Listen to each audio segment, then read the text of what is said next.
With inflation hitting the checking accounts of every American, more are turning to side hustles to make ends meet. Yeah, we first saw the trend take off during the pandemic when millions lost their jobs and some left employment for better balance or better pay.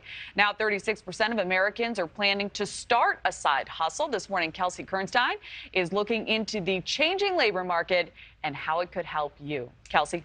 Yeah, you guys, side hustles are popular for many reasons. They're easy to start, they're also flexible, and they can be fulfilling. But what started as a pandemic necessity for some has become a lifeline during tough economic times. From the quiet quitting trend to side hustles, we're seeing a shift in the way employees work. In fact, according to a recent report by Zapier, 40% of Americans currently have a side hustle. That's up from 34% in 2020. Many Americans turned to side hustles during the pandemic as unemployment spiked. But it's a trend that we've seen continue. Unemployment is super low, and you still see a bunch of people looking for ways to make extra money.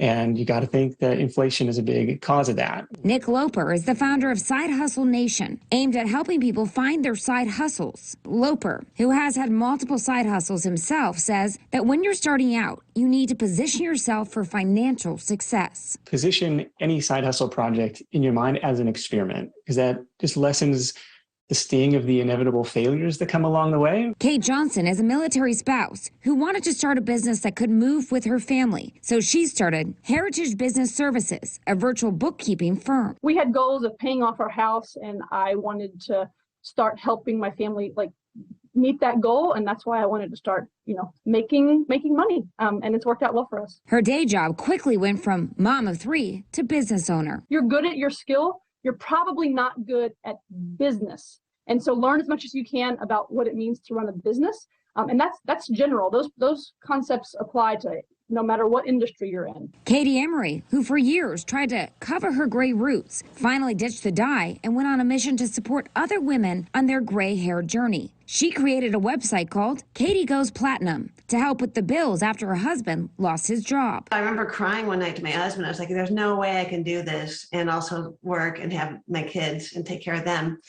But I decided to take it one day at a time and just do what I could do and focus on what would bring in the money the quickest. Katie says she is making more per hour with her blog than her day job and hopes to eventually transition to working the blog full time. There's a lot of different ways to make money out there, and why not take advantage of them and learn?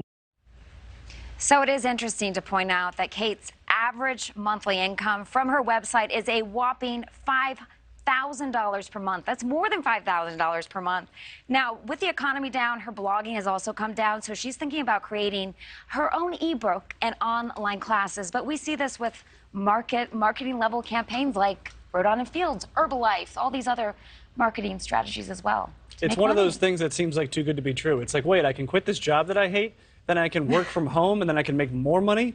It sounds like a fantasy. Yeah, it does, but it actually works for a whole lot of people, and these women that I spoke to. Awesome. It's incredible. Well, great report as always. Thank you, Kelsey.